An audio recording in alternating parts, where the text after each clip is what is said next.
اسلام آج کل اقرار حسن شاہ صاحب اور جناب حق خطیب صاحب کا معاملہ چل نکلا ہے، تو ہمیں ایک مسلمان ہونے کی حیثیت سے اس میں غور و فکر کرنا چاہیے، تعصب سے ہٹ کر کہ قرآن کیا کہتا ہے، سنت کیا کہتی ہے، شریعت کیا کہتی ہے، اور ہمارے جو اولیاء اللہ ہیں ان کا کیا طریقہ ہے، کامل کون ہے، عامل کون ہے، ولی کون ہوتا ہے، شبدہ باز کون ہوتا ہے، جادوگر کون ہوتا ہے، کرامت کس سے ظاہر ہوتی ہے، کون سی چیز کرامت ہو سکتی ہے، کون سی چیز لغویات کے اندر ہے اور ایک تماشا ہے، یہ ساری چیزیں ہمیں سمجھنی چاہیے۔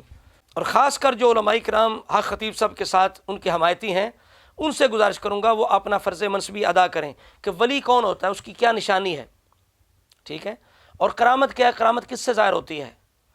اصل میں پہلے جو یہاں تک ہم سنتے رہے ہیں کہ وہاں سے شفا ہوتی ہے تو ہمیں خوشی تھی، اچھی بات ہے، شفا ہوتی ہے لوگوں کو، لیکن جب سے یہ عجیب سے کام ہونے لگے کہ آنکھوں سے زنجیریں برآمد ہونے لگی، منہ سے کیل نکلنے لگے، تو ہم بھی حیران تھے یہ کیا ہے، اس کا کرامت کے ساتھ کیسے تعلق ہو سکتا ہے، ٹھیک ہے نا۔ خدا نہ کرے کسی کے معدے میں کوئی چیز چلی جائے، اسے نکالنا تو اور بات ہے، آنکھ میں کوئی چیز چلی جائے اور بات ہے، یا بینائی واپس کر اور بات ہے، زنجیر کا آنکھ کے ساتھ کیا تعلق ہے۔ جس طرح وہ اقرار حسن شاہ صاحب نے پوچھا نا کہ آپ جو کر رہے ہیں اس کا کیا ثبوت ہے، انہوں نے کہا کہ خواجہ معین الدین چشتی اجمیری نے پیالے میں ساگر جو ہے وہ جمع کر دیا۔ یہ جس طریقے سے آپ علاج فرماتے ہیں، چین نکلنا، سوئیاں برآمد ہونا، آنکھ سے موتی کا نکلنا، یہ کس ہستی سے ثابت ہے؟ یہ کرامت کس کو کہتے ہیں؟ جی، کرامت اس چیز کو کہتے ہیں جو سمجھ سے باہر ہو۔ ہاں جی، اگر عطائے رسول خواجہ صاحب نے ایک مرید کو کاسا دے کر بھیجا تو انا ساگر اس میں سارا سمٹ گیا، تو پھر اس کو بھی پھر کرامت نہ مانے۔ خواجہ صاحب نے تو پیالے کا پانی کے ساتھ تعلق ہے، سمجھ آتا ہے، آنکھ جو ہے اس کا زنجیر کے ساتھ، چین کے ساتھ کیا تعلق ہے، یہ بات سمجھنے والی ہے۔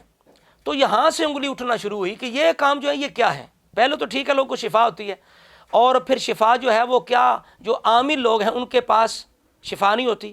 ہم نے خود دیکھا ہے لوگ جادو کے لیے، جنات کے لیے جب مسئلہ حل نہیں ہوتا تو انہیں عیسائیوں کے پاس بھی جانا پڑتا، وہاں سے بھی وہ مسئلہ ان کا حل ہو جاتا ہے۔ تو شفا جہاں سے ملے کیا وہ ولی ہوتا ہے؟ یعنی کسی سے شفا مل جانا یہ ولایت کی نشانی ہے۔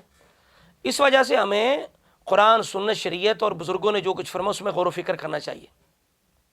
اب دیکھیے اقرار الحسن شاہ صاحب کی یہ بات ہے، کہتے ہیں ہم نے بار بار کہتے رہے کہ ہمیں قرآن پڑھ کے سنائیں، قرآن پڑھ کے سنائیں، آپ کیا پڑھتے ہیں؟ انہوں نے بالکل ہماری تکرار اصرار کے باوجود بھی کچھ نہیں پڑھا۔ بار بار میرا اصرار تھا کہ حضرت آپ بتا دیں کہ آپ اللہ کے کلام سے آپ کے بقول جو دم کرتے ہیں اس میں آپ کیا پڑھتے ہیں۔ انہوں نے کہا جی میں نہیں۔ 3 سے 4 گھنٹے تک ہم یہ اعتماد رہے، میں بار بار یہ کہتا رہا ایک آیت سنا دیجئے، ایک سورت سنا دیجئے، آپ ختم نبوت کی بات کر رہے ہیں۔ سلطان العارفین سلطان بہو رحمۃ اللہ علیہ کہتے ہیں علم و باج کرے فقیری، کافر مرے دیوانہ ہو۔ اور جو بندہ یعنی جس کے پاس دین کا علم نہیں ہے، جو قرآن نہیں پڑھ سکتا، وہ شرعی ضروری مسائل نہیں جانتا، کیا وہ ولی یا پیر ہو سکتا ہے؟ پیر کی کیا شرائط علماء نے بیان کی کہ ضروری علم دین ہو، صحیح العقیدہ سنی ہو، اور ان کا تعلق تو تفسیریوں کے ساتھ زیادہ بنتا ہے۔ تیسری چیز یہ ہے کہ وہ فاسق مولن نہ ہو، اس کا سلسلہ جو ہے طریقت کا وہ رسولہ کے ساتھ متصل ہو، اجازت یعنی صاحب وہ مجاز ہو، وہ جا کے پیر ہو سکتا ہے۔ تو حضرت صاحب جو ہیں ان کا حلیہ جو ہے، ایمان سے کہیے کیا ان کا حلیہ سنت کے مطابق ہے؟ ان کی جو زلفیں ہیں وہ یہاں تک آتے ہیں، بال سر کے چھاتی تک، کیا رسولہ کی زلفیں یہاں تک تھیں؟ حدیث مبارکہ کے اندر 3 درجے آتے ہیں، وفرہ، لمہ، جمہ، ٹھیک ہے، یہ بخاری شریف کی حدیث ہے 4184۔ برا بن عازب رضی اللہ تعالیٰ عنہ کہتے ہیں کان رسول اللہ صلی اللہ تعالیٰ علیہ وآلہ وسلم لہو شعر یبلغ شحمۃ اذنیہ، رسولہ کے بال یہاں تک پہنچتے۔ علماء نے بیان کیا کہ 3 مقدار ہیں، کبھی یہاں تک جب کٹواتے تو یہاں تک، تھوڑی بڑھتی یہاں تک، اور زیادہ زیادہ یہاں تک۔ یہ وفرہ، یہ لمہ، یہ جمہ، اس سے آگے نہیں۔ اور حضور نے فرمایا جو مرد عورت سے، عورت مرد سے مشابہت کرے وہ اس پر لعنت ہے۔ یہاں تک بال رکھنا کیا یہ عورتوں سے مشابہت نہیں ہے؟ کیا یہ سنت کے مطابق ہے یا خلاف سنت ہے؟ یہ فیصلہ وہ علماء کریں جو اس وقت حق خطیب صاحب کی حمایت کر رہے ہیں۔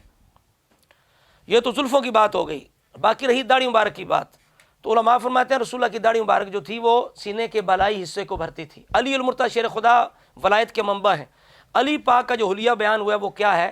کبیر اللحیہ، لمبی داڑھی والے، قابض علی لحیتی، آپ اپنی داڑھی کو پکڑ لیتے، تو کیا حق خطیب صاحب کی داڑھی ہاتھ میں آ سکتی ہے؟ غور و فکر کریں، مسلمان ہونے کی حیثیت سے تعصب کو چھوڑیں۔ بخاری شریف کی 5892 نمبر روایت ہے، عبداللہ بن عمر وہ صحابی ہیں جو سب سے زیادہ رسول اللہ کی اتباع کی کوشش کرتے تھے، جو سب سے زیادہ اتباع کی کوشش کرتے تھے۔ قرآن بھی کہتا ہے نا، قل ان کنتم تحبون اللہ فاتبعونی یحببکم اللہ، ولی کی نشانی ہے وہ اللہ کا محبوب ہوتا ہے، اور اس کی شرط کیا ہے؟ قرآن نے فرمائی فاتبعونی، اتباع۔ اتباع کہتے ہیں نقش قدم پر چلنا، رسول اللہ کا حلیہ اپنانا، اداؤں کو اپنانا، یعنی ولی وہ ہوتا ہے جو رسول اللہ کی اداؤں کو اپنائے، اتباع کرے، پھر جا کے اللہ کا محبوب بنتا ہے۔ تو جس کا حلیہ خلاف سنت و ولی ہو سکتا ہے۔ آپ دیکھیے عبداللہ بن عمر رضی اللہ تعالیٰ عنہ یہ رسول اللہ سے حدیث روایت کر رہے ہیں، حضور فرماتے ہیں وفروا اللحیٰ، اپنی داڑھیوں کو بڑھاؤ، واحفوا الشوارب، اور مونچھوں کو پست کراؤ۔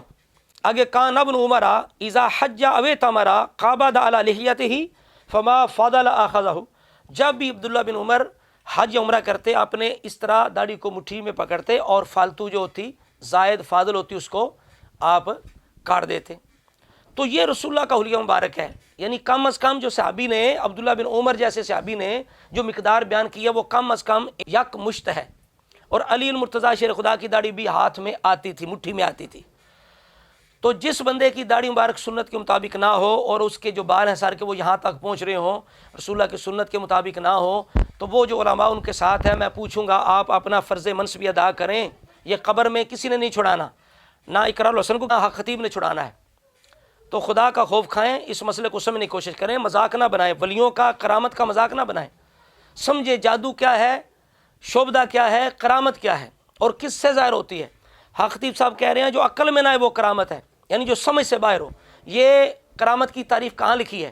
وہ استدراج جو ہوگا، جو دجال جو کچھ کر کے دکھائے گا، وہ بھی تو عقل میں نہیں آنے والا۔ اس وجہ سے کر کے کرامت کی تعریف کیا ہے، ولی کی تعریف کیا ہے، ولی کی نشانیاں کیا ہیں، ولی کیا جائل ہو سکتا ہے، کیا اس کا حلیہ رسول اللہ کی سنت کے خلاف ہو سکتا ہے۔ قرآن نے اتباع کو محبوبیت خدا کی جو ایک شرط بتائی ہے، تو وہ شرط کب آئے گی؟ جب رسول اللہ کے نقش قدم پر چلا جائے گا، جس کی ہر ارادہ سنت مصطفیٰ ایسے پیر طریقت پہ لاکھوں سلام۔ تو اصل میں حق خطیب صاحب پہ جو انگلیاں اٹھیں، اس کی وجہ یہ ہے کہ انہوں نے ایسے کام کیے کہ جو چونکہ آج کل میجک شو بھی دیکھتے ہیں، تو ایسی چیزیں دیکھ کے لوگ حیران ہیں، یہ کیا کرامت ہوئی بھائی؟ اس وجہ سے یہاں تک معاملہ پوچھا۔ جہاں تک شفا ملنے کا تعلق تھا وہ ہم مانتے ہیں شفا ہو جاتی ہے، اللہ انہیں جزا عطا فرمائے، لیکن اس کو ولایت کا درجہ دینا، اس کو کرامت کا درجہ دینا، کیا یہ قرآن سے، سنت سے اور سلف الصالحین علماء امت کی توضیحات سے یہ علماء کرام کیا اس کی وضاحت کر سکتے ہیں، ثابت کر سکتے ہیں؟ تعصب سے ہٹ کے اس مسئلے کو سمجھیے۔ دعا ہے اللہ رب العزت ہم سب کو قرآن و سنت کی کامل پیروی کی توفیق عطا فرمائے۔